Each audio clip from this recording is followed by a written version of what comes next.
Hi everyone, welcome to Sudha சரசுவை. நான் இன்றைக்கி வந்து மஷ்ரூம் கீ ரோஸ்ட் எப்படி பண்ணுறேன்னு செஞ்சு காமிக்க போகிறேங்க. ஃபஸ்ட்டு இந்த பாருங்கள், முந்திரி பருப்பு கொஞ்சம் எடுத்துக்கோங்க, ஒரு 10 முந்திரி பருப்பு. அப்புறம் காஷ்மீரி சில்லி, இதெல்லாம் கொஞ்சம் நம்ம ஊற வச்சுக்குவோம். ஒரு 1/2 hour நல்லா ஊறட்டும். இப்போ மசாலாவை கொஞ்சம் நம்ம ட்ரை ரோஸ்ட் பண்ணிக்குவோம். மல்லி 1 டேபிள் ஸ்பூன், ஜீரகம் 1/2 டேபிள் ஸ்பூன், மிளகு 1 டேபிள் ஸ்பூன், சோம்பு 1/2 டேபிள் ஸ்பூன், வெந்தயம் 1/4 டீஸ்பூன். இப்போ இதெல்லாம் நல்லா ரோஸ்ட் பண்ணி எடுத்துக்குவோம். ஓகேங்க, இப்போ இதெல்லாம் ஓரளவுக்கு நல்லா வறுபட்டுருச்சு. இப்போ இதெல்லாம் நம்ம பேஸ்ட்டாக அரைச்சி எடுத்துக்குவோம். ஓகேங்க, இப்போ ஊற வச்ச நம்ம காஷ்மீரி மிளகாவும் முந்திரி பருப்பும் ஆட் பண்ணிக்குவோம். இப்போ வறுத்து ஆற வச்ச இந்த ட்ரை இன்க்ரீடியன்ஸையும் ஆட் பண்ணிக்கிறோம். இஞ்சி பூண்டு பேஸ்ட்டு நான் அரைச்சி வச்சுருக்கேன் 1 டீஸ்பூன். இப்போ இதெல்லாம் நல்லா பேஸ்ட்டாக அரைச்சி எடுத்துக்குவோம்.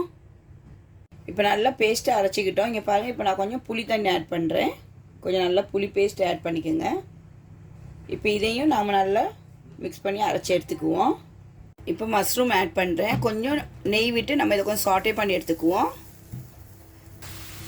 நெய் ஒரு 2 டீஸ்பூன்,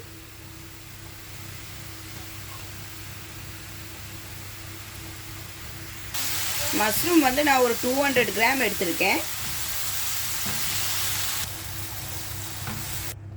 இப்போ ஒரு 4 டீஸ்பூன் நெய் ஆட் பண்ணிக்குவோம். நான் மஷ்ரூமை ஃப்ரை பண்ணி ஒரு சைடில் வச்சுருக்கேன். இப்போ வந்து நம்ம 4 டீஸ்பூன் நெய் ஆட் பண்ணிக்குவோம். ஓகே, நான் ஒரு சின்ன வெங்காயம் ஒன்று ஆட் பண்ணுறேன். அது கொஞ்சம் டேஸ்ட்டுக்கு நம்மளுக்கு நல்லாயிருக்கும். ஆப்ஷனல் தான். ஆக்சுவலி நம்ம வந்து மஷ்ரூம் கீ ரோஸ்ட்டுக்கு வந்து நம்ம ஆனியன் ஆட் பண்ண தேவையில்லை. பட் நான் வந்து டேஸ்ட்டுக்காக ஒரு சின்ன வெங்காயம் ஆட் பண்ணியிருக்கேன். நல்லா சாட்டே பண்ணிக்குவோம்.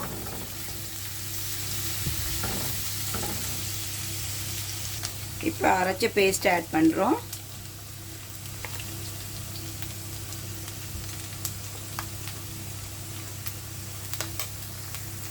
இப்போ இதையும் நல்லா சாட்டே பண்ணிக்குவோம். நீங்கள் காரத்துக்கு ஏற்ற மாதிரி காஷ்மீரி சில்லி ஆட் பண்ணிக்கோங்க.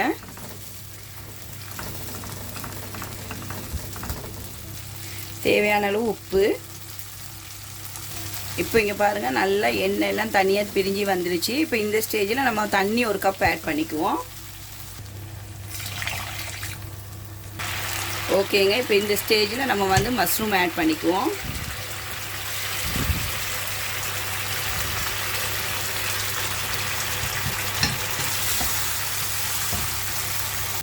இப்போ லாஸ்ட்டாக கொஞ்சம் கருவேப்பிலை ஆட் பண்ணிக்குவோம். இப்போ மஷ்ரூம் கீ ரோஸ்ட் தயாருங்க. நம்ம வந்து இப்போ பவுலில் சேஞ்ச் பண்ணிக்கலாம்.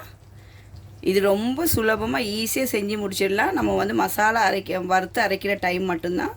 அதர்வைஸ் ஒரு 10-15 மினிட்ஸில் முடிச்சிடலாம். ஓகேங்க, சூப்பரான மஷ்ரூம் கீ ரோஸ்ட் தயாருங்க. நீங்களும் உங்கள் வீட்டில் செஞ்சு பார்த்துட்டு உங்கள் கமெண்ட்ஸ் கொடுங்க, லைக் பண்ணுங்கள், ஷேர் பண்ணுங்கள். மறக்காமல் பெல் ஐக்கானை ப்ரெஸ் பண்ணுங்கள், சப்ஸ்கிரைப் பண்ணுங்கள். தேங்க்யூ, பாய்.